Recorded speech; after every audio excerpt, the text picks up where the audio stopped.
Salam alaikum wa rahmatullahi ta'ala wa barakatuh. Bonjour à tous. Donc aujourd'hui, on va parler un peu de la communication hormonale et le rôle de deux hormones pancréatiques qui sont l'insuline et le glucagon. Donc dans le pancréas, il y a deux types de cellules, les cellules bêta et les cellules alpha. Ces cellules se trouvent exactement au niveau des îlots de Langerhans, qui jouent le rôle de la glande endocrine du pancréas. Car le pancréas est une glande mixte ou bien double.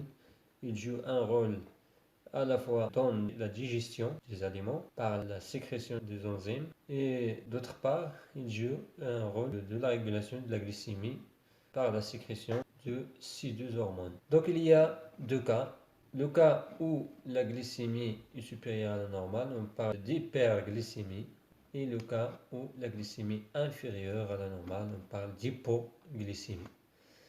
Dans le premier cas, les cellules qui interviennent, ce sont des cellules bêta. Donc bêta qui sécrètent l'insuline dans le sang. Donc ici, les cellules bêta considérées comme des cellules sécrétrices ou bien des cellules sources. Donc après la sécrétion de l'insuline par bêta dans le sang transporte cette hormone vers le foie. Et dans le foie, il y a des réactions qui vont régler la glycémie. Donc, l'insuline va se fixer dans les cellules hépatiques dans le foie pour avoir une diminution de la glycémie.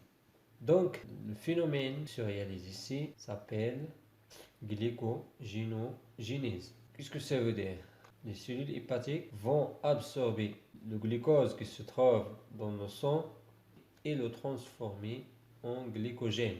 En d'autres termes, on peut dire que le foie stocke le glucose sous forme de glycogène et comme résultat, la glycémie diminue. Il y a dans ce cas un feedback négatif qui va influencer les cellules bêta pour arrêter la sécrétion de l'insuline. Dans le deuxième cas, donc lorsque la glycémie est inférieure à la normale, donc hypoglycémie.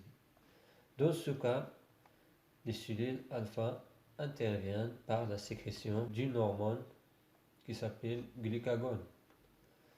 Donc le glucagon transporte par le sang vers le foie. Donc les cellules hépatiques, dans ce cas-là, elles vont libérer le glucose à partir de l'hydrolyse du glycogène. Et comme résultat, la libération du glucose dans le sang et l'augmentation de la glycémie pour avoir sa valeur normale. Donc, comme le cas précédent, il y a un feedback négatif sur les cellules alpha pour arrêter la sécrétion du glucagon. Merci d'avoir suivi cette vidéo et à bientôt. N'oubliez pas de liker, partager et surtout d'abonner.